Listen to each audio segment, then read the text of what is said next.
Olá, estamos estudando esse livrinho aqui, são História da Teologia Cristã, 2000 anos de tradição e reformas, de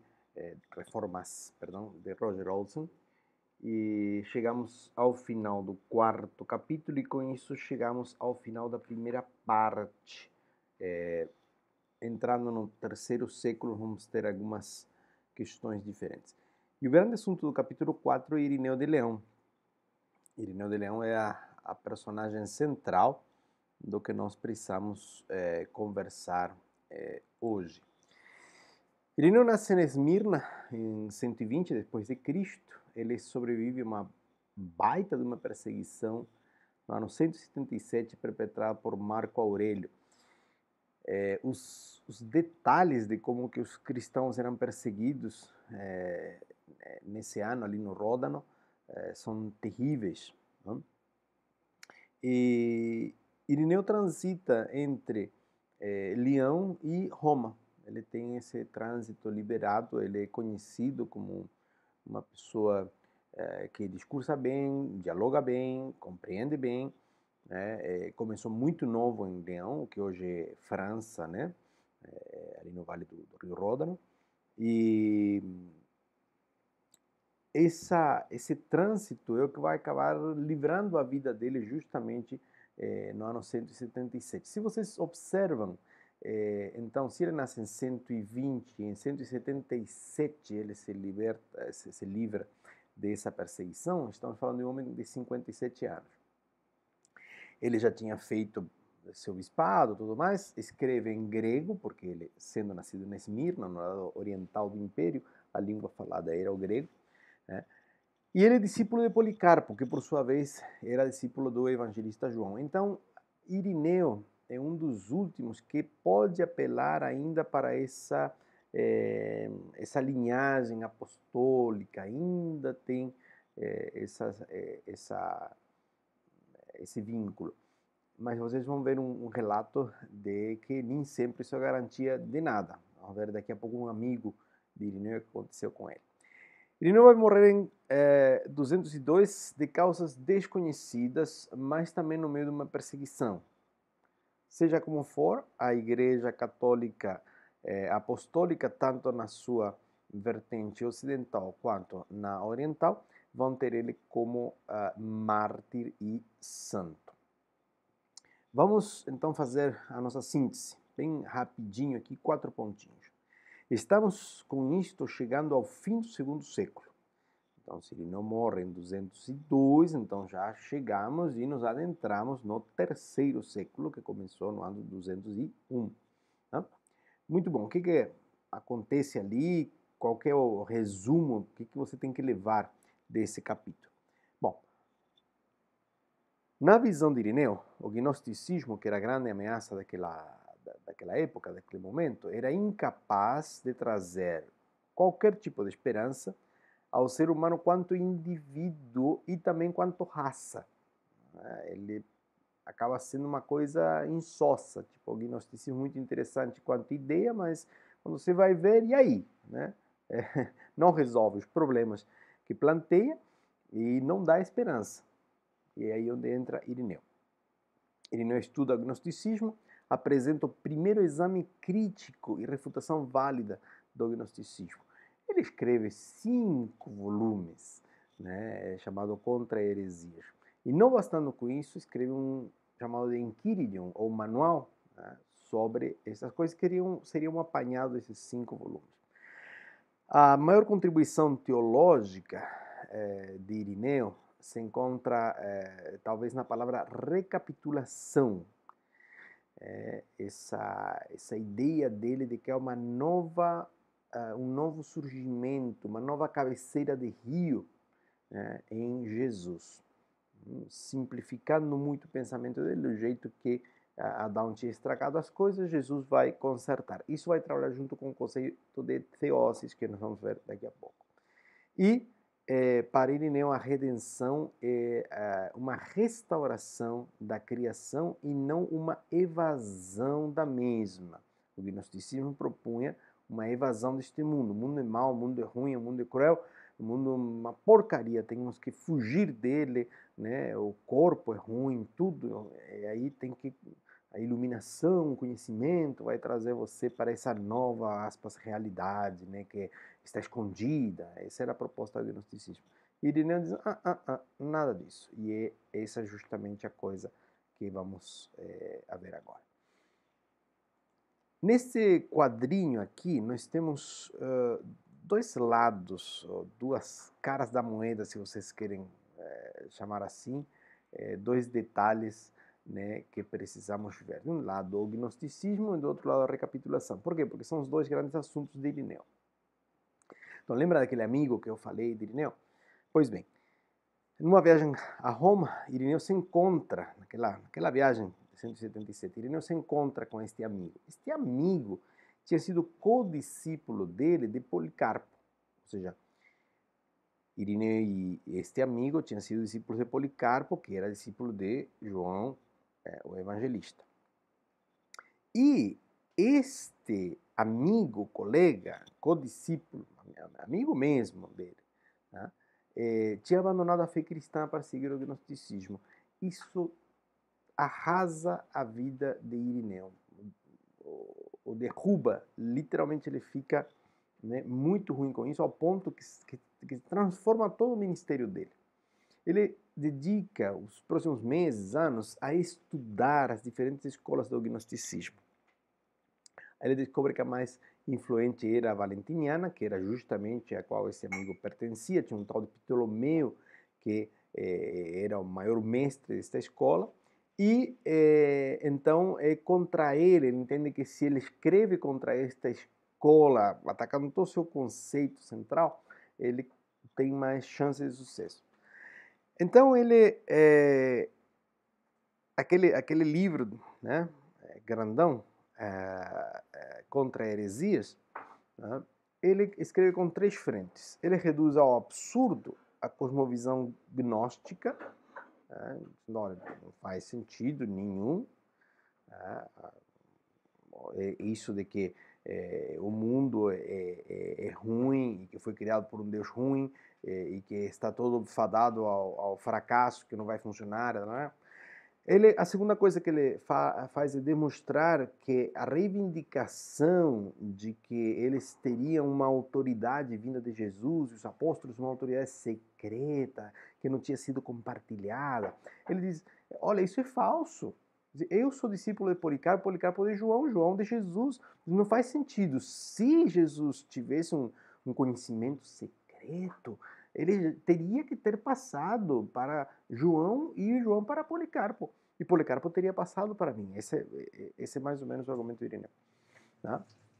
E a terceira coisa que ele faz demonstra que a interpretação gnóstica das escrituras era irracional e impossível. Tá?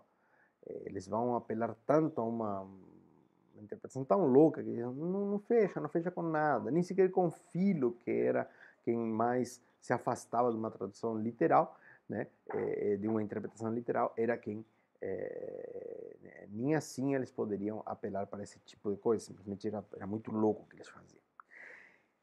Todas as escolas, as 20 e tantas escolas que haviam do gnosticismo, compartilhavam o seguinte, desprezavam a criação física e negavam a origem do cosmos nos Deus supremos de bondade e de luz. Tá? Se você precisa lembrar de apenas uma coisa do gnosticismo, é esta. Eles desprezavam que esta criação física, tá, tivesse de fato acontecido por um Deus bondoso e de luz. Não é possível na visão gnóstica. Isso daqui está tão ruim, o homem sofre tanto, há tanto peso na existência humana, que somente pode ter acontecido de um Deus malvado ter criado. Nós já falamos nas outras aulas disso, então não vamos bater muito mais.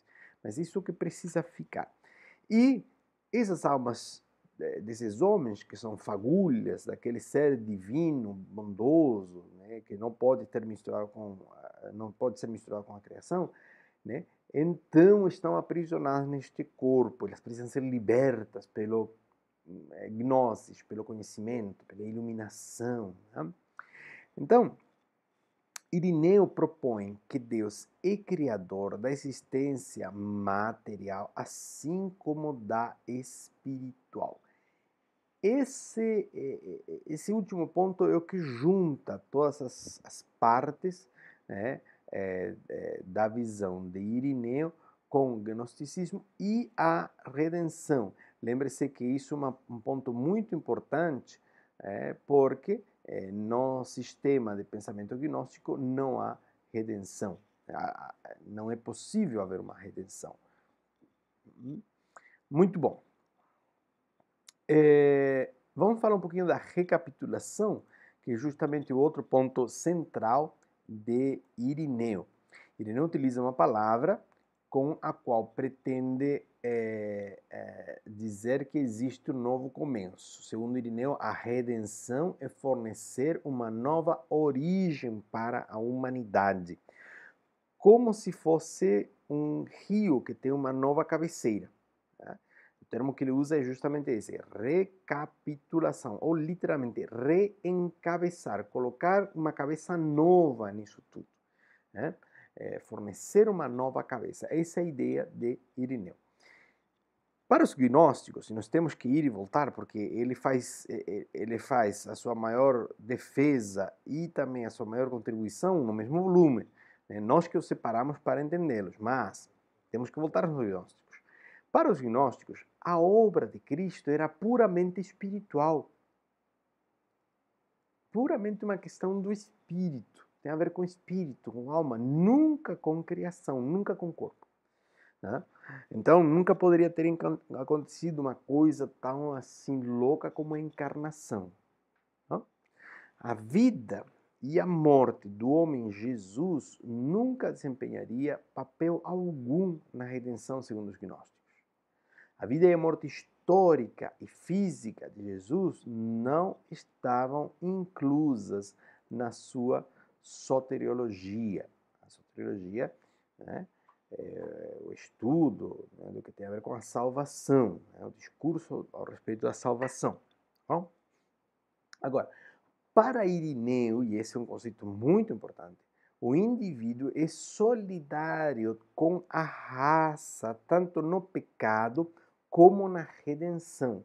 Não existe tal separação entre a coisa individual e a coisa grupal. Isso é muito importante no conceito dele. Daí que há algumas coisas que não se encaixam com a pregação comum que nós temos agora, pós-reforma, tá? Da salvação, né? Aquela fórmula, Jesus é o meu único e suficiente Salvador pessoal.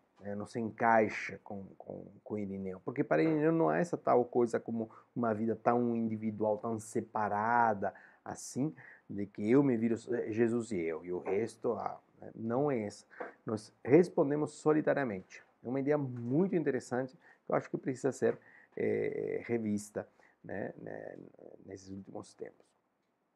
Então, tanto no pecado quanto na redenção, somos solidários. Adão e Cristo não são apenas indivíduos, mas nascentes, origens da humanidade. Tá? Por isso que Cristo não podia ser uma criação à parte. Não pode ser uma... bom, Deus poderia ter dito, olha, então está tudo ruim, vamos nos desfazer da humanidade e vamos criar uma coisa nova. Vamos começar do zero. Não. Né? Aquela questão da criação ex nihilo, ou seja, a partir do nada, já aconteceu. Agora, como um teólogo atual comenta muito, é uma criação ex veterae, ou seja, a partir de uma coisa já criada. Essa é a grande questão. Então, Cristo tinha que fazer parte da própria criação. Irineu vai dizer que faz parte do protoplasma. E isso se consegue por meio do nascimento a partir de Maria, né? Então, essa integração dessas duas naturezas. Claro, estamos longe ainda, nós vamos ter que passar alguns anos para chegarmos na definição da trindade, mas é para lá que estamos apontando. Últimos 2 slides. Diferente dos outros dois vídeos, ou três, eu acho, em que o legado era ambíguo, eu gostei de colocar aqui o legado profundo de Irineu de Leão. O legado dele é tão grande que a igreja ortodoxa, ela entende de que tudo o que se segue na teologia são notas de rodapé para o trabalho de Irineu de Leão, de tão grande que é a obra dele. Né? A ideia de Irineu da redenção como recapitulação era um salto quântico da reflexão intelectual para além do moralismo simples dos pais apostólicos. Lembre-se que nós estamos falando da mesma época, basicamente. Nos deslocamos um pouquinho mais, né? Mas é mais ou menos a mesma época. Estamos falando de 15, 20 anos depois, tá? Do que nós mencionamos como pais apologistas, perdão, e pais apostólicos. E eles propunham uma vida de moralismo cristão. Ah, não pode fazer isso, não pode fazer aquilo, não pode... Blá, blá, blá. E Irineu de Leão vai lá na frente e diz, olha, o problema é muito diferente do não poder fazer isto, não poder fazer aquilo outro. Né? Ele avança, vai lá na frente. Todavia, e aqui eu estou mencionando, estou tentando citar um pouco ao autor do livro, deixou algumas perguntas em aberto, em especial no que tem a ver com o relacionamento entre o Pai e o Verbo, o Espírito Santo e a unidade entre os três. E, evidentemente, isso vai ser resolvido mais adiante, mas ele apresentou uma boa luta. Também não explicou como a redenção se aplica a indivíduos e por que alguns são incluídos na nova humanidade de Cristo e outros não. A ideia é muito bacana, mas deixa algumas perguntas. Mas essas perguntas, é um texto agora que eu trago aqui embaixo, por mais que Olson faz somente uma menção, mas é um texto muito lindo em Romanos 5, né, que deixa abertas as mesmas perguntas. Claro, como nós temos as respostas de Paulo noutros capítulos do próprio Romanos ou em outros textos, então fica mais fácil. Mas este trechinho de Romanos 5 diz o seguinte: consequentemente, assim como uma só transgressão resultou na condenação de todos os homens, assim também um só ato de justiça resultou na justificação que traz vida a todos os homens. Logo, assim como por meio da desobediência de um só homem muitos foram feitos pecadores, assim também por meio da obediência de um único homem muitos serão feitos justos. E eu trouxe o 19 também, porque a gente fica com o 18, fica com uma ideia mais universalista. Não? Mas Paulo é muito mais, ele encerra muito melhor o assunto. Mas a raiz bíblica do pensamento de Irineu está ali em Romanos 5, você pode ler na sua Bíblia e depois compartilhar com a gente. Vamos encerrar com um pensamento de Olson a respeito desse período. Então, Olson vai dizer que para o final do século II, certa linha da ortodoxia que está estabelecida por Inácio, Justino Mártir e Irineu, estava sendo amplamente reconhecida e aceita. O que está dizendo é que estamos vendo o surgimento de estruturas que vão permanecer depois ao longo dos séculos na igreja cristã. Muito bom. Espero que tenha sido útil. São 20 minutinhos, não é a aula completa, é um resumo. E se você quer se juntar, as nossas aulas duram 1h30 e vão às quintas-feiras, começando às 8 da noite. Deus abençoe. Abraço.